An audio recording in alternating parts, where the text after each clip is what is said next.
To go.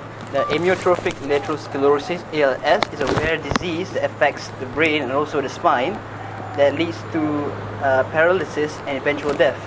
I'm donating to the ALS for the research to find a vaccine, and also Hospice Malaysia, a palliative care specialist that gives relief and also improving the lives of those who are facing serious illness. Now I'm doing this ALS Ice Bucket Challenge.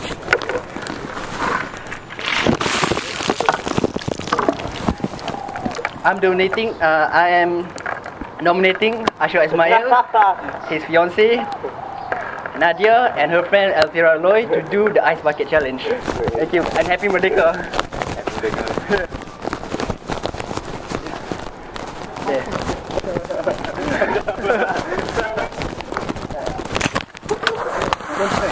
Merdeka.